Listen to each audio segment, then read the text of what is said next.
fazer essa fala inicial, tentando caracterizar o que aconteceu no Pantanal e tentando trazer um pouco dos resultados que vão ser discutidos com mais detalhes ao longo dos próximos 2 dias.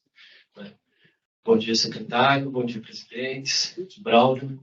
É uma responsabilidade ainda maior, presidente do Bama, é uma responsabilidade ainda maior falar com o Braulio sentado aqui com a gente, que foi uma das pessoas que começou a questão do fogo no Brasil e uma das fontes que eu mais bebi ali, mais li e discuti muito com a Heloísa, Projeto Fogo, né, e com outros pesquisadores, acabaram trazendo um pouco do que a gente vai discutir aqui também como base de conceito, para a gente poder entender a problemática do Pantanal.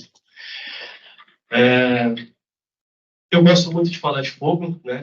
Trabalho com isso há alguns anos. Sou bem feliz trabalhando com fogo, gosto muito dele. Mas um pouco do que eu vou falar hoje aqui foi um momento bastante complexo para mim, né? Bastante complexo, acho que para todos que estiveram lá no combate, para quem acompanhou mesmo que a distância o que estava acontecendo por lá, né?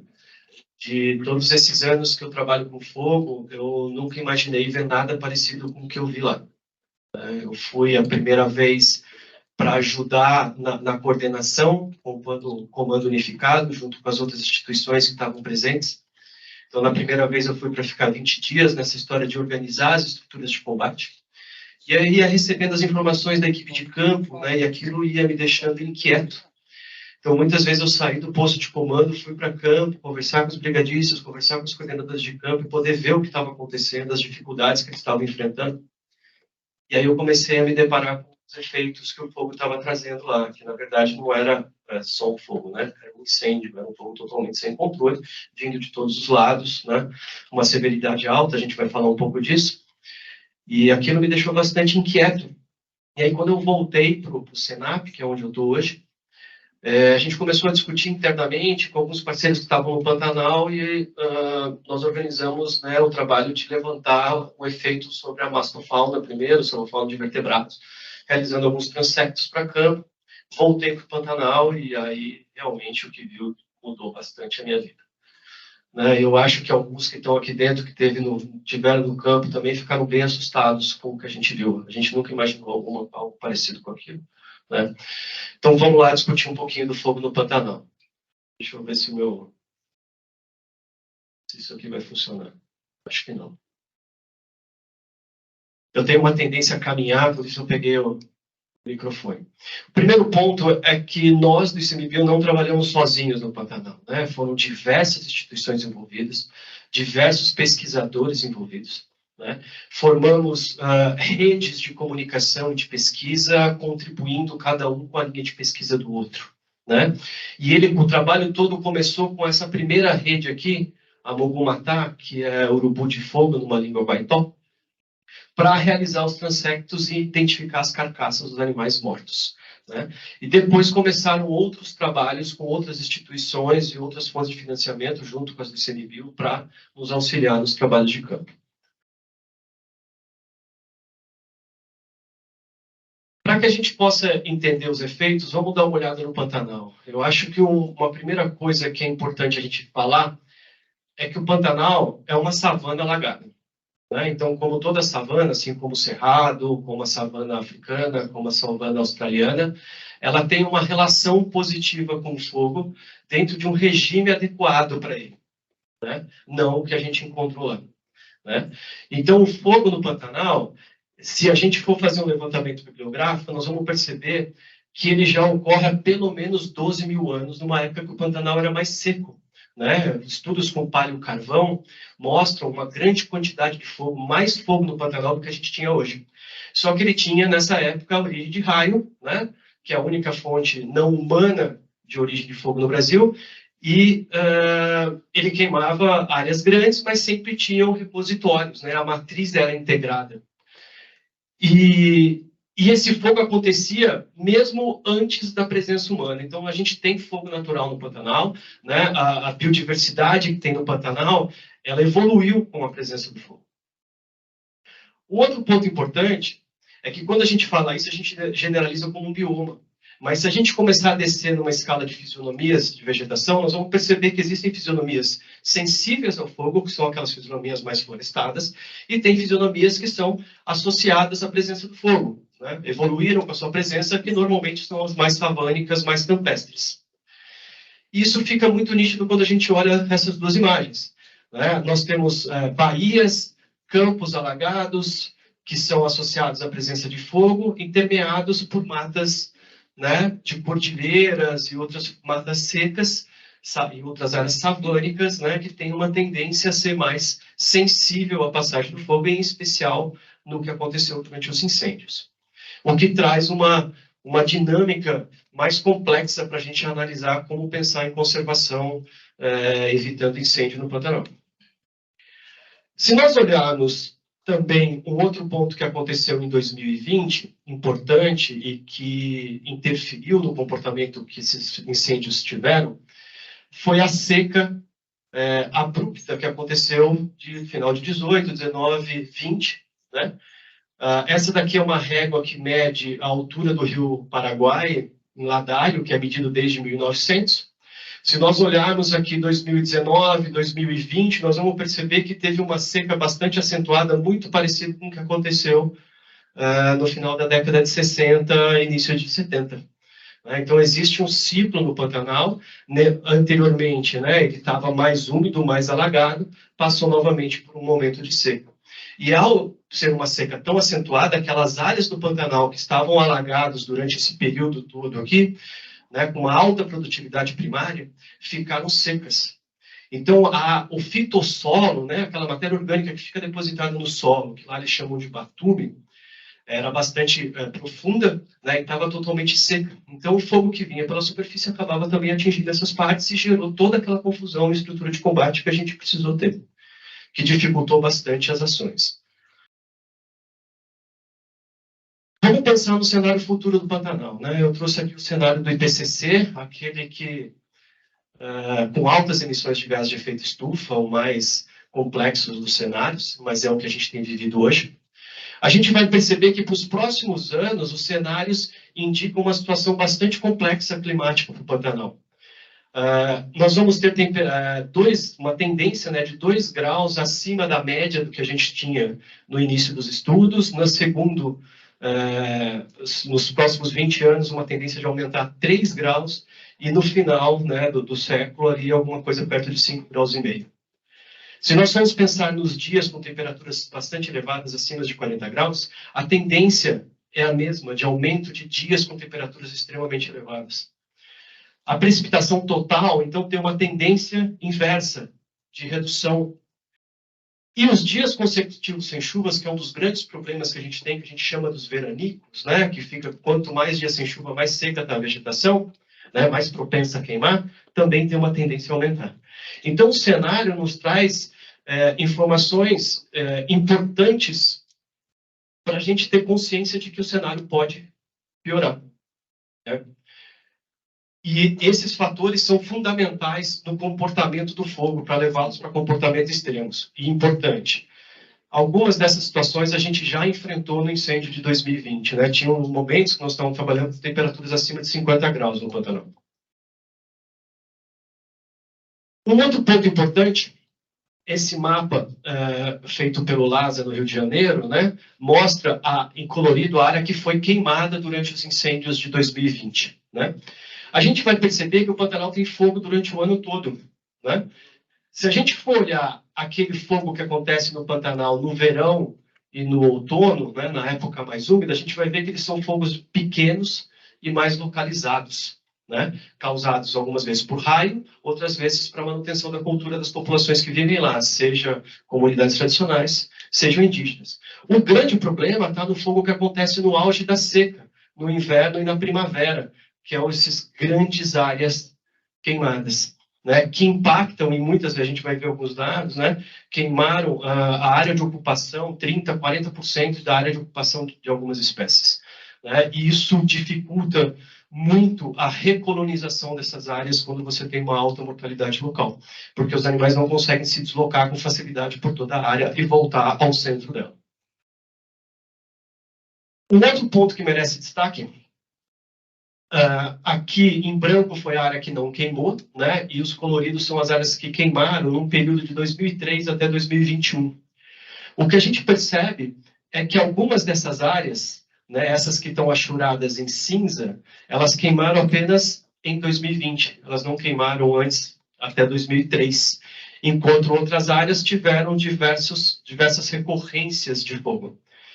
E ao analisar isso, a gente percebe que quase 50% da área que queimou em 2020 não queimava desde 2003, que era justamente a área que se mantinha alagada, né?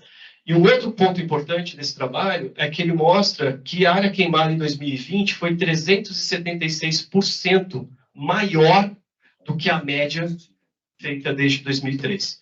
Então, realmente foi um evento catastrófico. E o que a gente viveu lá, né, o que a gente viu, foi um fogo que ocorreu concomitantemente das 3 formas de ocorrência de fogo. A primeira delas é o fogo de superfície, que é o fogo normal que a gente está acostumado a ver, né? Que ele corre por cima da terra, que queima capim, que queima as ervas, né? Mas com uma intensidade bastante alta, labaredas bastante altas, né? Queimando muito, com muita intensidade, com muita força. Associado ao fogo de superfície, principalmente naquelas áreas que eram alagadas e estavam secas, onde a gente tinha o fitossolo, esse fogo encontrou combustível, continuidade de combustível para entrar no solo. E com isso, ele queimou as raízes e as estruturas subterrâneas dessas plantas, que são responsáveis por rebrota, né? Onde está armazenado, por exemplo, a reserva energética das plantas.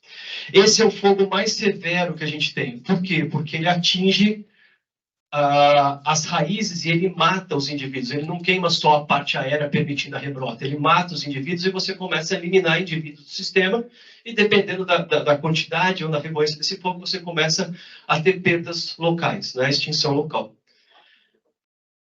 E é um fogo muito complexo de se trabalhar porque você não vê o fogo, né? Ele vem queimando por baixo, é muito úmido, né? Aqui a gente vê a linha de fogo, na linha de fumaça, na verdade, mas o fogo está bem para frente dele, né? E para que a gente consiga controlar esse fogo, a gente tem que trabalhar à frente dele, cavando trincheiras e muitas vezes encharcando ou ancorando essas trincheiras em lagos, represas, baías, corichos e encharcando. Então, boa parte do trabalho era feita cavando, impedindo com que o fogo passasse pelo solo e atingisse outras áreas. Esse é um dos fogos mais complexos de se trabalhar e é aquele que traz a maior severidade para a diversidade biológica, como a gente vai ver daqui a pouco. Mas não contente com isso, nesse evento, nós também tivemos fogo de copa, né? Eu acho que, não sei, tem alguns aqui que trabalham com fogo também há bastante tempo. Fogo de copa é uma coisa que normalmente a gente não tem no Brasil. Eu conheço 2, eu só vi 2. Né? Um em Campos Ferruginosos, 2017, né, João? E o outro no Pantanal, que é o fogo que sobe para a copa das árvores e ele caminha na copa dessas árvores mais rápido do que ele caminha no solo, né? Então, para o Pantanal, a gente acabou tendo os 3 tipos de fogo rolando ao mesmo tempo. E isso aumentou, então, os efeitos desse fogo, né? Isso aumentou a severidade, os impactos negativos disso sobre tanto a biodiversidade quanto as comunidades que vivem na região. Um outro ponto que merece destaque é que, normalmente, aqui as barrinhas em vermelho é área queimada por incêndio, né? Normalmente, os nossos incêndios no Brasil ocorrem justamente na época seca, de menor precipitação. Ótimo, isso até aí é lógico. O problema é que essa época seca calha com o final do inverno e início da primavera. E, ao fazer isso, ela impacta a principal fase reprodutiva de muitas das espécies que a gente tem no Brasil, né? Tanto vegetais quanto animais. Então, as espécies investem a sua reserva energética na reprodução, vem um incêndio grande, altera a paisagem, retira abrigo, retira alimento, as fêmeas prenhas têm que fugir, os filhotes têm que fugir, muitos deles não têm habilidade para isso ainda, né? As plantas pegaram boa parte da energia dela, mandaram para a floração e para a frutificação, depois elas abortam isso, não tem energia para rebrotar e não tem alimento para a fauna. Então o efeito acaba sendo muito maior, cumulativo. Quando a gente pensa em fogo, pensando diretamente na fauna agora, a gente vai ter 3 efeitos. O primeiro é chamado efeito direto, é aquele de curto prazo, imediato. Queima, mata. Né? O segundo, a gente chama de efeito indireto. Né? Ele altera a paisagem, altera a saúde ambiental, altera a qualidade ambiental, altera as necessidades que as espécies que estão lá têm para o seu modo de vida. Ele é de médio e longo prazo. Né? Então, ele acontece, nesse momento, aconteceu justamente na fase reprodutiva das espécies, né? No auge ali do inverno e primavera. E o terceiro deles a gente chama de efeito evolutivo, né? Pirocognição, que são efeitos de longo prazo, que são aqueles ou estão no gene das espécies, porque evoluíram mesmo com a presença desse fogo, ou eles têm um sistema de aprendizado e repassar esse aprendizado para os filhotes. Beleza, mais um problema Pantanal. Essa área não queimava há mais de 20 anos. Consequentemente, as espécies que viviam lá não estavam acostumadas à presença desse fogo. Consequentemente, não tinham como ter um aprendizado para passar para os filhotes. Então, as estratégias de fuga que eles tinham não deu certo. Até porque as estratégias de fuga e de sobrevivência estavam associadas ao fogo de superfície. E nós tivemos em copa e nós tivemos fogo subterrâneo.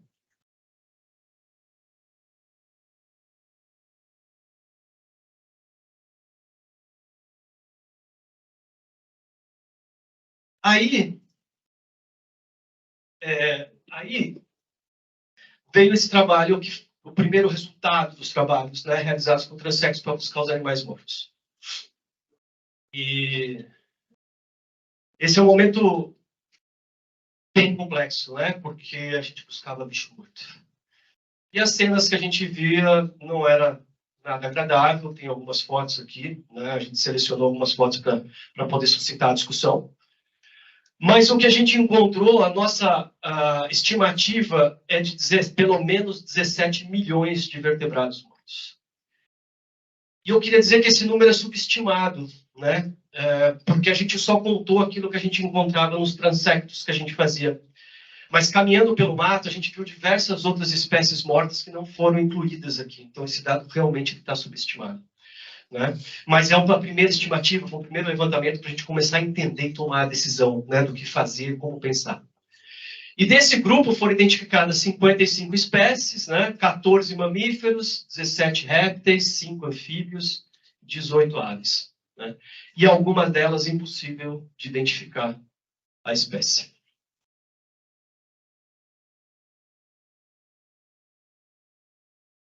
E gerou esse trabalho, né, gerou interesse. A metodologia foi a primeira vez que foi aplicada nesse caminho, a metodologia consolidada para densidades populacionais, né? Então ela chamou bastante interesse.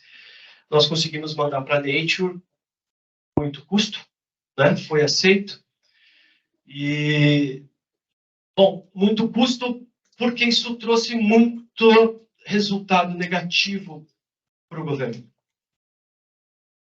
E politicamente não era interessante que esses dados fossem divulgados com muita clareza, né? E ao divulgá-los, nós tivemos impactos até em outros projetos que financiaram ações do Pantanal. Por exemplo, da Rede Pantanal do ICTI, que quando nós montamos o projeto para submeter, uma das sub-redes era justamente continuar o processo de avaliação do efeito sobre a fauna. E nos foi pedido para retirar o projeto. Então, a gente não deu continuidade para isso. Gostaríamos, a gente ainda pensa muito em fazer, dar continuidade. No Senap, a gente tem caminhado em trabalhar nisso no Cerrado, na Amazônia, nos Pampas, estão começando a ter alguns resultados, mas nada semelhante a isso. Algumas fotos dos animais. Né? O ouriço, ele não morreu queimado, tá? Ele morreu intoxicado. Ele morreu intoxicado.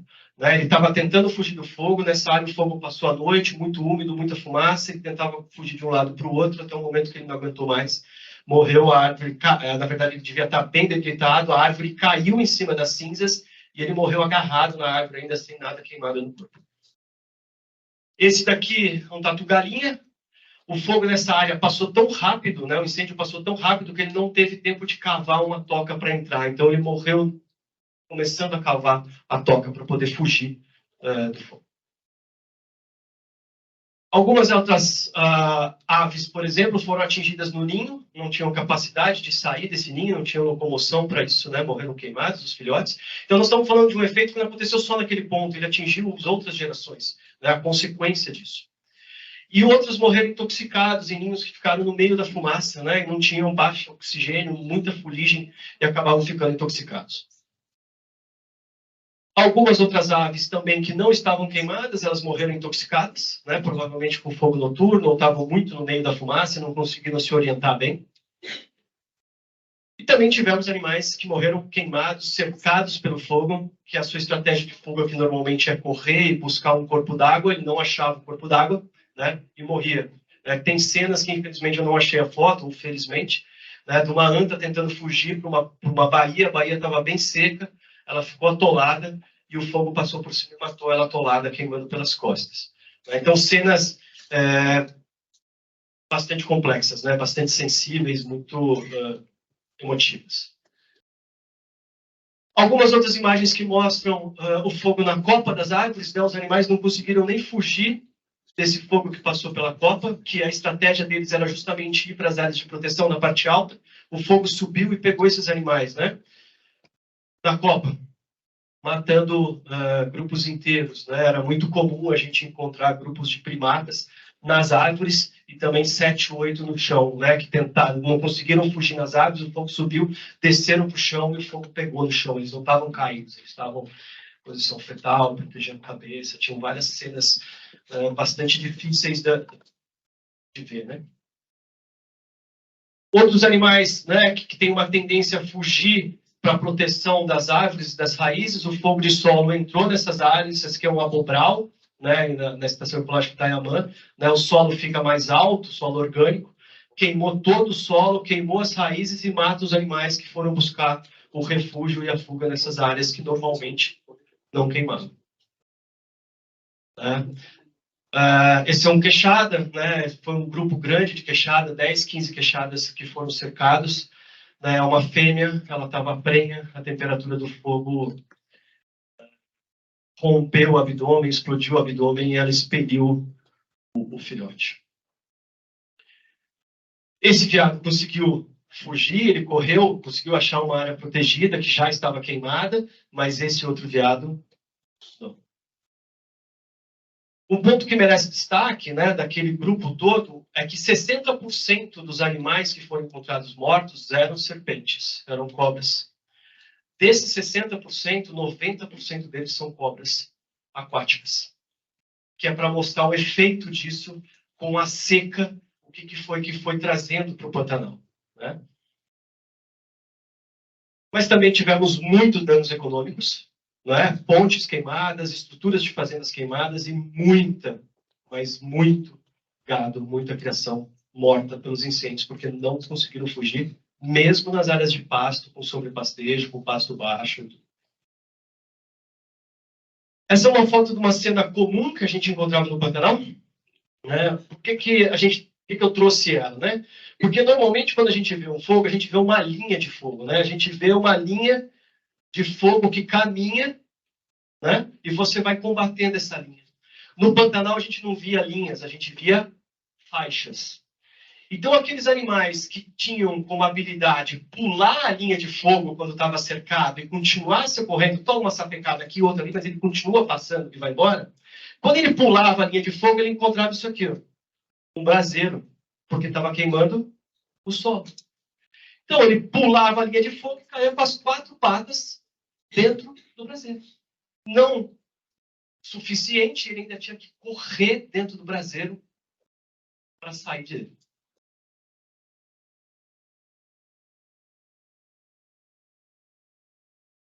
E a situação que a gente começou a encontrar foi essa cena. Né? Essa daqui é a Manassi, eu acho que vocês ouviram falar da onça que foi resgatada com helicóptero, né? Foi levada para o Nex, foi tratada. Essa é a situação da pata. Né? Ela não pôde ser reintroduzida, porque o dano nas patas foi tão grande que ela não consegue sobreviver mais na natureza. Ela perdeu as garras, ela perdeu tendão, ela perdeu outros tecidos musculares nessa fuga, né? Então ela foi levada para o NEX, tratada no NEX, aqui próximo de Brasília, né? E continua lá. Viva lá. Cenas semelhantes a gente encontrava também para outros animais. Né? Essa anta, além de ter perdido os tecidos da pata, também estava totalmente queimada, sacrificada. Não tinha condições de sobrevivência. Foi sacrificada. Assim como esse veado.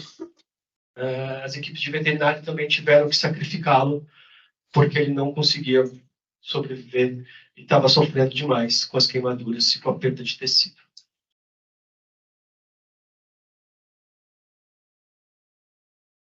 Bom, além do dano, né, do impacto negativo que a gente estava vendo para esses animais, a gente também teve muito problema com residências e com propriedade. Né? Em vários momentos a gente tinha que parar o controle das linhas do avanço do fogo para proteger a infraestrutura e proteger comunidades. Né?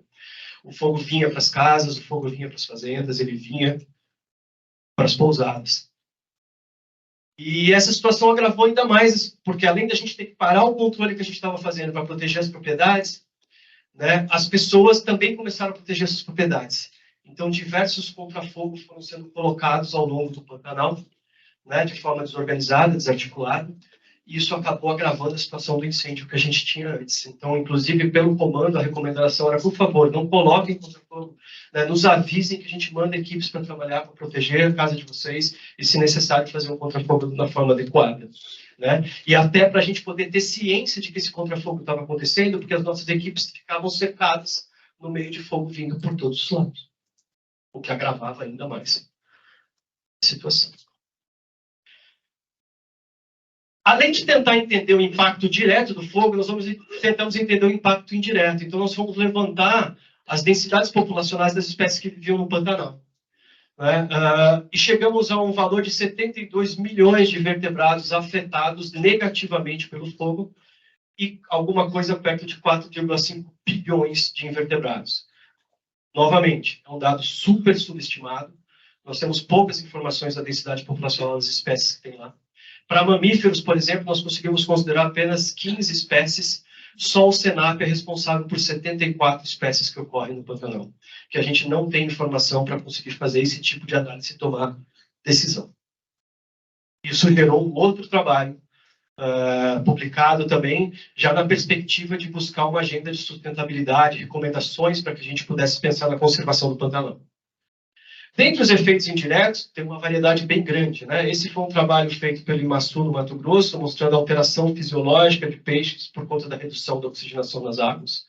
Né? Aqui ele é alterado, aqui o peixe com a sua fisiologia normal. Um outro ponto importante é que o fogo atingiu essas matas próximas aos cursos d'água, que são responsáveis por suprir uma diversidade de peixes com frutas e folhas e flores, né, base da sua alimentação, que não tiveram isso durante muito tempo. E pelo campo que nós fizemos há pouco tempo, há alguns meses atrás, alguns, né, estão aqui, a vegetação da barranca na borda do rio está completamente queimada, ficaram poucos indivíduos ainda ali, né, nas áreas onde a gente passou, por exemplo, no Parque do Pantanal Mato Grossense, naquela região ali do centro do Pantanal. Outro efeito, né? As espécies que conseguiram sobreviver, né, os indivíduos que sobreviveram, que conseguiram passar o fogo, eles acabaram buscando abrigo, território, um território já ocupado. Então, isso trouxe conflito entre a própria espécie para a ocupação do território, agravando ainda mais os efeitos. Né? Falta de abrigo, falta de alimento, né? Nós estamos vendo o tuiuiu com 3 filhotes, dentro de uma paisagem bastante homogênea, né? Com muito fogo e pouco recurso. A quantidade de recursos era tão pouca que muitas iniciativas buscavam, né, ofertar alimento para essa fauna, ofertar água para a fauna, porque nas áreas onde queimou muito, até a água, né, até as baías secaram ainda mais. Né? E a situação que a gente via eram coisas semelhantes a essa. Fogo queimando para todos os lados. Onde tinha um pouco de água, ele não entrava naquele momento, mas ele podia vir numa volta. Lembrando que aqui por baixo está tudo queimando, então ele vai desidratando a vegetação ao redor e ele vai entrando cada vez mais nessas áreas de curicho, né? Meandros antigos de rios e tal. E cenas dessas eram super comuns da gente encontrar, né, mostrando claramente um pouco de fogo, né, na matéria orgânica do solo, fogo que foi pela copa, fogo de superfície, deixando o ambiente de uma brincadeira que parecia que em algumas áreas a gente estava caminhando dentro de uma área onde foi solta uma bomba atômica, né, porque ele ficava completamente calcinado o solo e tudo estava morto. Não tinha nada a ver. Pensando em alguns resultados, esse foi um trabalho que a gente fez com câmeras TREP e com DNA ambiental na Estação Ecológica de Itaiamã. A gente percebeu, comparando áreas queimadas e não queimadas e com os estudos feitos antes de 2020, que a gente não teve perda de diversidade biológica, a gente não teve perda de espécies, mas a gente teve impacto profundo nas populações, né? Houve, sim, uma redução do tamanho populacional. Então, se a gente tiver outro incêndio semelhante a esse, né, que traga efeitos semelhantes a esse, a possibilidade é que essa população ainda diminua mais, até que a gente tenha extinções locais, ou se nós estamos falando de espécies endêmicas, extinção das espécies. E o que é importante é que a curva de rarefação ela não estabilizou. Então, quer dizer o quê? Que as espécies encontradas, que eu ainda tenho a possibilidade de continuar os levantamentos e encontrar ainda outras espécies Alguns outros grupos tornaram-se ameaçados de extinção devido aos incêndios, né, de 30% a 40% da sua área de ocorrência queimada. Né? Esse lagarto, por exemplo, Kenthropix, e a Heliops boitatá, por exemplo, né, a gente via ela antes do fogo, após a passagem do fogo, ela não foi encontrada. Pensando nos primatas, assim como dos répteis, né, provavelmente nós vamos ter um agravamento do risco de extinção de algumas espécies. Né? O sagui de rabo preto, que é essa espécie aqui, ela também não foi encontrada pós passagem do fogo em 2020, enquanto as outras duas também tiveram uma redução acentuada no seu tamanho populacional. Pensando nos peixes, né, assim como os outros, né, as espécies podem ter o seu risco de extinção agravado. Né? Em especial porque houve uma redução da disponibilidade de alimentos, principalmente para os herbívoros e frugívoros, né? A gente falou um pouquinho disso, mas também por conta da seca, perdeu a conectividade hidrológica, e isso tem dificultado as migrações e as fases de vida de cada uma dessas espécies, como, por exemplo, do pintado. Não, né? Para a gente poder entender isso também, a gente tem que entender como que as comunidades usam o fogo, né? E como que elas precisam usar isso para manutenção de cultura. Então, tem feito muitos trabalhos com as comunidades para poder entender como elas precisam usar o fogo, em que momento, como para a gente pensar no ordenamento disso para que ele não vire um incêndio. Né? Esses trabalhos ainda estão em andamento. Né? Mas tem uma solução, um caminho para isso, que é o que a gente tem trabalhado em outras unidades de conservação no Brasil, que é a implementação do manejo integrado do fogo. Que a gente junta as ações de prevenção, de combate, de queima prescrita, de queima controlada, com as necessidades de manutenção da cultura e da economia das populações que vivem nessas regiões, sempre pautados em informações acadêmicas, ecológicas, para tomar a decisão desse ordenamento do uso do fogo e também de se usar o fogo para manejo com fins ecológicos, para evitar incêndio, para proteger áreas sensíveis, né, e para favorecer as espécies que são adaptadas à passagem desse fogo. Vou trazer 2 resultados da implementação disso em outras unidades de conservação. Nas outras unidades de conservação, essa é a Chapada das Mesas do Cerrado, a partir do momento da implementação do manejo do fogo, né, redução dos conflitos com as comunidades, uso do fogo com fins ecológicos na queima prescrita, ordenamento da queima controlada, a quantidade de incêndios reduziu abruptamente. Né? Outro ponto importante é que não só os incêndios reduziram, mas o tamanho das áreas dos incêndios também reduziram de cada um dos eventos. Então, Serra Geral do Tocantins, antes da implementação do manejo integrado do fogo, nós tínhamos incêndios que chegavam a 80, 90 mil hectares cada um dos eventos. Atualmente, nós estamos tendo eventos próximos de 2 a 3 mil hectares. Caminhando para o final.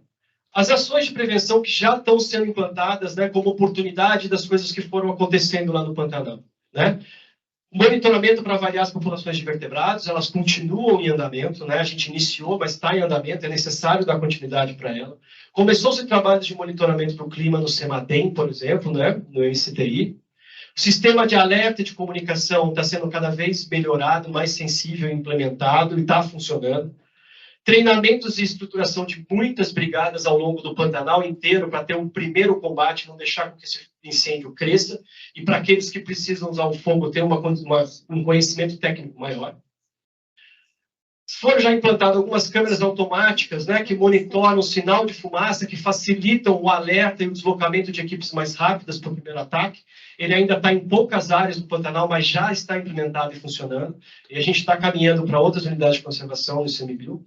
E também foram estabelecidos alguns centros de reabilitação de animais silvestres, né? Um ligado ao Ministério do Meio Ambiente e os outros ligados a organizações não governamentais. Como recomendações, né, é fundamental que a gente consiga entender melhor essa questão do fogo no Pantanal e comece a implementar as ações de manejo integrado do fogo, né, com as comunidades fazendo parte da tomada de decisão, pensando em escala de paisagem, porque muitos dos nossos problemas ele vem de fora da unidade de conservação, e às vezes sai da unidade de conservação e vai para as comunidades. Então nós precisamos entender isso como paisagem. Né? Temos que pensar numa gestão transfronteiriça, né? Porque a área do Pantanal também é Paraguai, também é Bolívia. Fogo nosso vai para lá e fogo deles vem para nós. Então a gente precisa entender como é que isso funciona e como que a gente trabalha de forma articulada. Temos que continuar os levantamentos, os monitoramentos e a pesquisa para auxiliar a nossa tomada de decisão, para orientar melhor, para a gente errar menos nas ações de conservação. Né? Precisamos pensar também e conhecer outras ações de sucesso em áreas úmidas no mundo, como o Everglades, como o Cavango, como algumas áreas do Billabong australiano, né? Os intercâmbios de informação, para a gente poder tomar decisão sem inventar a roda, mas adaptar a realidades, que foi o que ganhou escala no ICMBio nos últimos anos. Precisamos pensar nas equipes que estão no campo, que estão no território, na sua capacitação, na sua estruturação, na melhoria da qualidade do trabalho. E para mim é um ponto fundamental, né? Precisamos aumentar, melhorar, estar mais presente numa articulação política para aprovação da Política Nacional de Manejo Integrado do Fogo, que hoje está no Senado, que tiveram algumas propostas de emenda, que o ICMBio, junto com o IBAMA, já analisou, já fez ponderações e devolveu, mas a gente precisa caminhar logo para essa aprovação, porque ela nos orienta e nos dá respaldo para a tomada de decisão, né, mais assertivas. Ela está nessa discussão desde 2018, a gente precisa caminhar um pouco nisso. Bom, para a gente terminar, nem tudo está perdido. Né? Apesar desse cenário catastrófico, né? As espécies ainda se encontram no Pantanal. Né? A grande maioria delas. Tem algumas que a gente não encontrou. Talvez precisamos buscar mais levantamentos de campo para ver se conseguimos achá-los, mas a princípio, né, a gente não está vendo. Mas queimou 30% do Pantanal, 70% dele ainda não. Está certo que a matriz mudou um pouco, né, do que era na década de 60. Mas ainda é necessário a gente continuar, porque existe muita diversidade biológica, existe muita cultura associada às comunidades pantaneiras. Um exemplo aqui, né, bastante bacana, né, foi o resgate do ousado, o macho de pintado, né, que recebeu os tratamentos adequados no NEX. Depois ela foi solta, né, com o rádio colado, no mesmo lugar, próximo, uma praia muito próxima de onde ela foi resgatada. Né? Aqui a gente vê o deslocamento desse indivíduo. E algumas semanas após, né, a soltura, ele já conseguiu ocupar a área que antes ele vivia. Por fim, essa é a Mananci, que não pôde ser solta. Ela já encontrou um macho também do Pantanal do Nex, já teve seu filhote. Nós estamos começando a pensar em como reintroduzir. Obrigado.